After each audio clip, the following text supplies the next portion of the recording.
마태복음 9장 14절로 26절 말씀 함께 읽었습니다.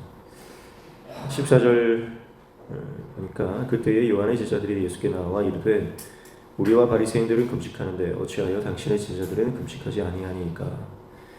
그렇게 질문으로 시작합니다. 자, 그때이죠. 그때는 언제입니까? 예수님께서 마태의 집에서 많은 세리들과 죄인들과 함께 음식을 먹고 나누던 때입니다. 일종의 잔치죠. 잔치가 벌어졌습니다. 그러니까 잔치에서는 먹고 마시는 것이 당연한 것입니다. 하나님 나라의 잔치가 벌어졌습니다. 그래서 하나님 나라에 초대된 많은 사람들과 함께 예수님은 음식을 드셨던 것이죠. 그런데 세례 요한의 제자들이 금식하지 않냐고 질문을 하는 겁니다. 자, 다른 복음서에서는 바리새인들과 서기관들 또 많은 무리들이 이 질문을 하거든요. 오늘 본문에는 세례 요한의 제자들이 이 질문을 하고 있습니다. 그러니까 이 모든 사람들이 예수님이 금식하지 않는 것에 대해서 굉장히 불편하게 여겼다. 그리고 왜 그렇게 하시는지에 대해서 궁금하게 여겼다라고 하는 것을 볼 수가 있어요. 그러면서 예수님은 혼인집 비유를 드시면서요, 지금은 금식할 때가 아니라고 말씀하시고 나중에 신랑을 뺏길 날이 있는데 그때 금식할 것이다, 그렇게 말씀을 하십니다. 그러면서 이제 새 생배 조각, 새 천조각이죠. 그리고 새 포도주 비유를 하십니다. 자, 왜 이 비유를 하시냐면 지금 유대인들이 이스라엘이 금식하는 이유가 뭡니까? 이들이 정말 애통해서 금식할까요? 아니면 정말 하나님 나라를 갈망해서 금식할까요? 아니면 정말 어떤 하나님 앞에 정말 목숨을 걸고 기도해야 될 어떤 문제들이 있어서 금식하는 것일까요? 그렇지 않습니다. 이스라엘이 금식하는 이유는요, 형식입니다. 그리고 앞서서 예수님이 말씀하셨지만 길거리에서 기도하고 또 막 표를 내가면서 금식하는 사람들, 외식하는 사람들이죠.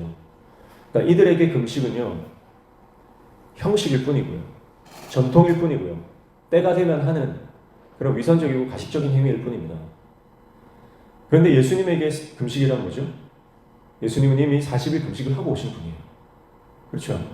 그리고 예수님의 제자들은 예수님이 이제 뺏긴 날이 온다는 거죠. 예수님이 십자가에 달려 죽으실 날이 있다는 거예요. 그러면 그때 제자들은 금식할 수밖에 없다는 겁니다. 그러니까 정말 금식의 참된 의미, 그것은 정말 흉하게 결박을 풀어주는, 그리고 간절한 하나님 앞에 목숨 걸고 하는 그 기도고요. 그 기도를 통해서 능력이 나타나거든요.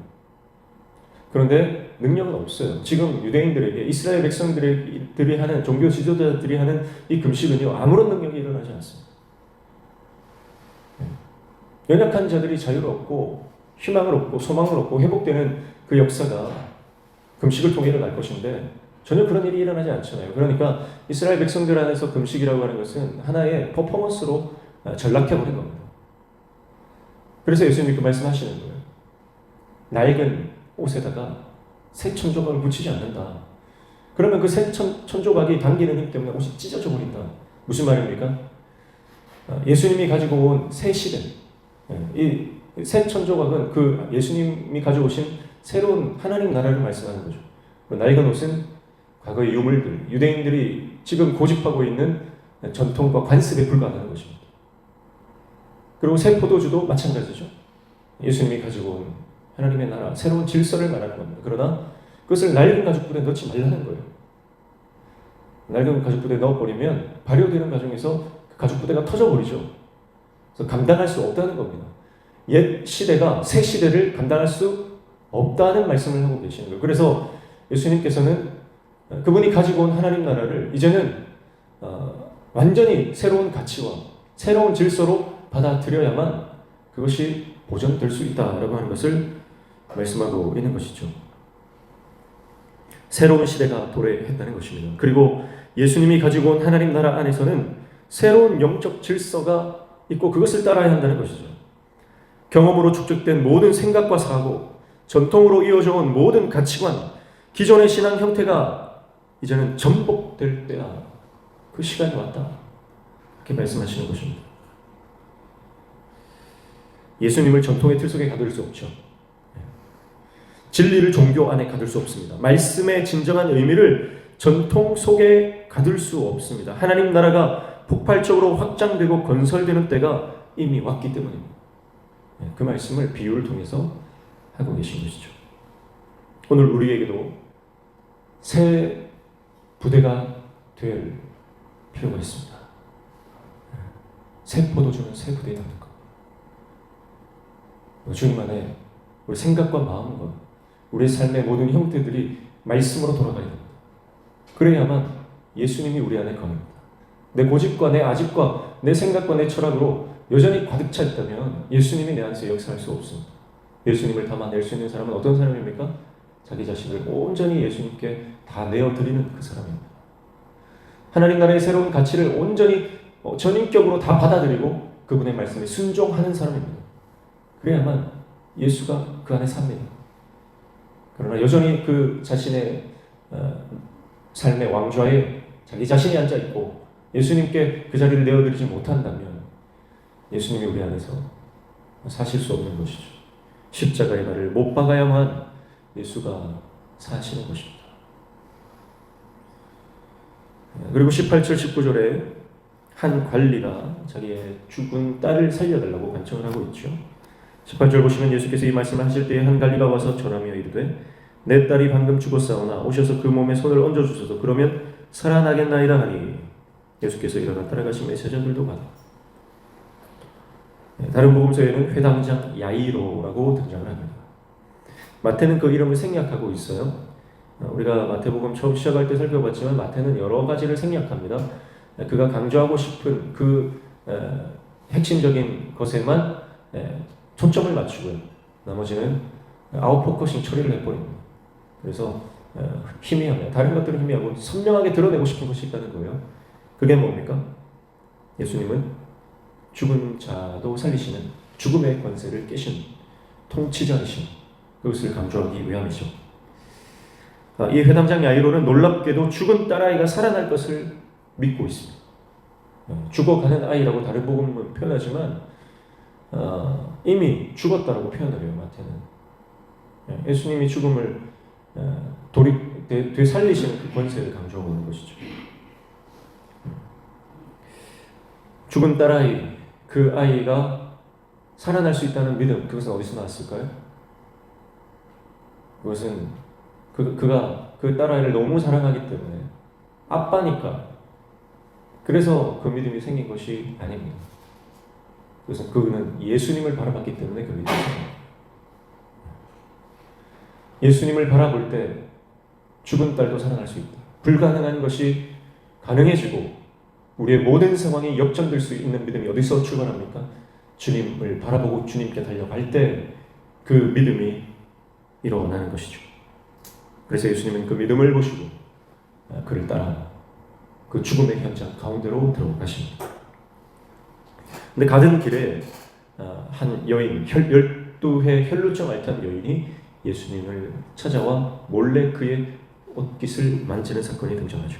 20절에서 22절입니다. 12해 동안이나 혈루증으로 앓는 여자가 예수의 뒤로 와서 그 겉옷가를 만지니 이는 제 마음에 그 겉옷만 만져도 구원을 받겠다 아니라 예수께서 돌이켜 그를 보시며 이르시되 딸아 안심하라 내 믿음이 너를 구원하였다 하시니 여자가 그 즉시 구원을 받으니라 말씀합니다. 예수님께서 죽음의 현장으로 가시는 도중에 12의 혈루증 앓던 여인이 예수님께로 나와 그 사건 사이에 끼어듭니다. 예수님은 이 12의 혈루증 앓던 여인을 고치려고 하시지 않았어요. 그러나 이 여인은 그녀의 믿음으로 예수님의 옷자락을 만지자 예수님의 그녀를 주목하십니다. 그녀는 예수님을 만지면 자신이 살아날 것이라는 믿음이 있었습니다. 근데 여러분 보세요. 이 혈루증 앓던 여인은요, 유출병이 있으면 부정합니다. 이 여인도 율법에 규정한 부정한 여인이고요. 그 누구도 만질 수 없는 인생이에요. 12년 동안 그랬습니다. 사랑하는 사람을 만질 수 없는 인생이었습니다. 얼마나 비참한 인생입니까? 만지고 싶어도 만질 수 없고 어쩌면 사랑하기 때문에 더 만질 수 없는 그런 인생이었을 것입니다. 정말 자기 자식이 있었다면 그 자식을 얼마나 한번 안아보고 싶겠습니까? 얼마나 그 자식의 손을 한번 잡아보고 싶었겠습니까?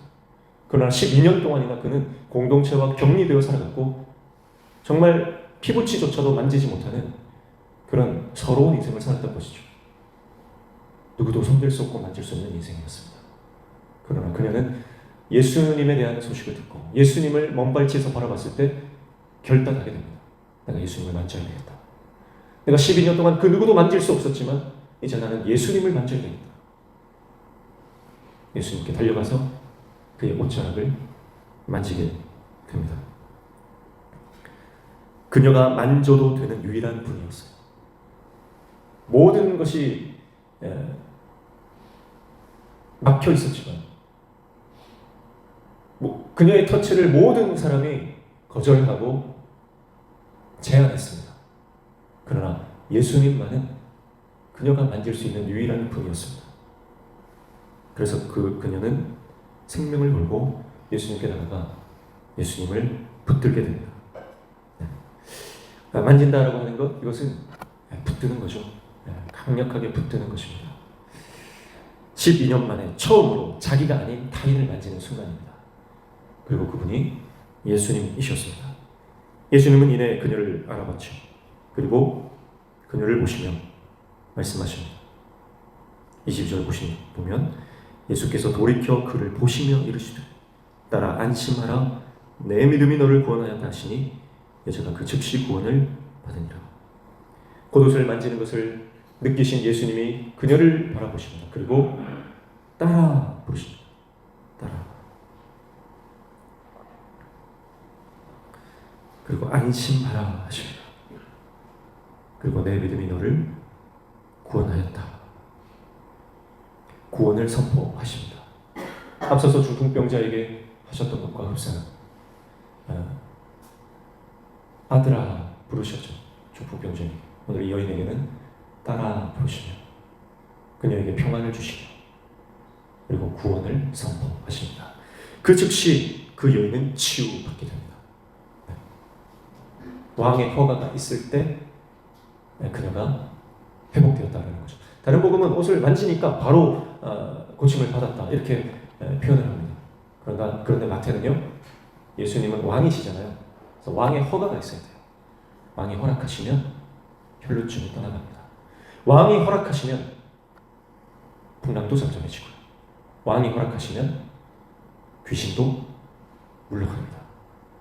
왕의 제가가 있으면 왕의 명령에 순종하지 못할 것은 없는 것이죠. 예수님과 연결될 때 이제 그녀는 다른 모든 관계도 연결되어지는 회복이 일어나는 것입니다. 12년 동안 그 누구도 만질 수 없었지만 이제 예수님을 만지고 나서 이제 그녀는 그녀의 남편이나 아들이나 그녀의 자식들을 이제는 만질 수 있는 인생이 되었습니다. 사랑하는 성도 여러분, 먼저 예수님과 연결되어야 됩니다. 예수님과 연결될 때 내 이웃과 내 가족과 내 사랑하는 사람들과도 온전히 그 관계가 회복되는 거예요. 무엇을 먼저 잡으려고 애쓰고 있습니까? 무엇을 손대려고 애쓰고 있습니까? 우리가 가장 먼저 만져야 될 분, 우리가 가장 먼저 붙들어야 될 분, 그분은 다름 아닌 우리 예수님이십니다. 예수님을 붙잡을 때 하나님과 연결됩니다. 내 옆에 있는 이웃들과도 타인과도 온전히 연결되는 귀한 은혜가 우리에게 일어나게 될 줄로 믿습니다.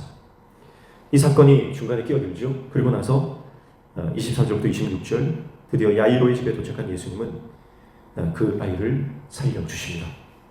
집안 분위기는 어떻습니까? 이미 피리를 불고요. 많은 사람들이 장례 절차를 시작한 그런 단계입니다. 그러나 예수님은 모두를 물리치시죠. 그리고 그 아이가 잔다 말씀하십니다. 사람들은 그 예수님의 말씀에 비웃습니다. 이미 죽은 아이가 잔다고? 그들은 예수님을 업신여기고 비웃었습니다. 그러나 그 세상의 모든 비웃음과 경멸을 견디시고 그것을 뚫고 묵묵히 죽은 여자아이에게로 나아가시는 예수님. 그 죽은, 그 누워있는 그 여자아이를 사랑하셨기 때문에 예수님은 그 어떤 경멸의 그런 모습도 개의치 않으시고 그 여자에게로 나아가십니다.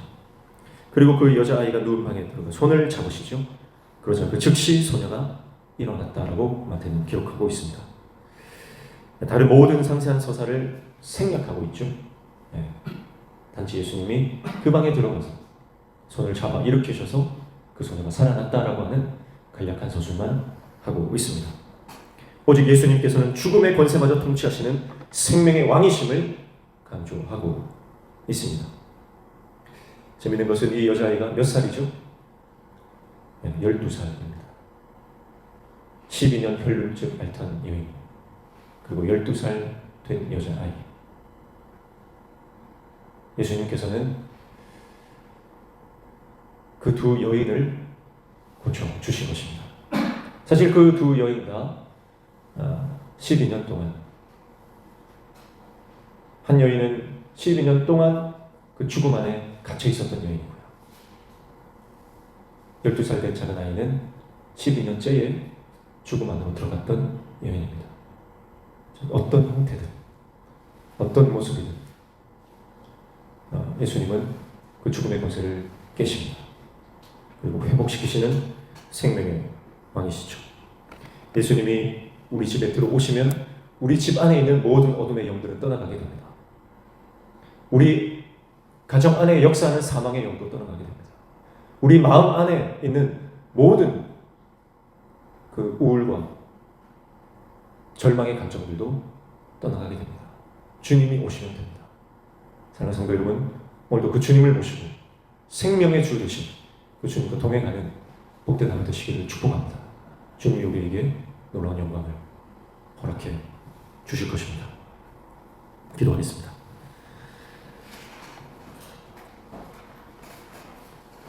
낡아 빠진 우리의 전통과 생각과 고집을 다 버리고 새 포도주를 담을 수 있는 새 부대가 되게 도와주시옵소서. 성령님 오셔서 우리를 새롭게 하시고 예수님 그 말씀을 품고 살아갈 수 있는 참된 하나님의 종 예수 그리스도의 제자가 될 수 있도록 우리를 붙잡아 주시옵소서.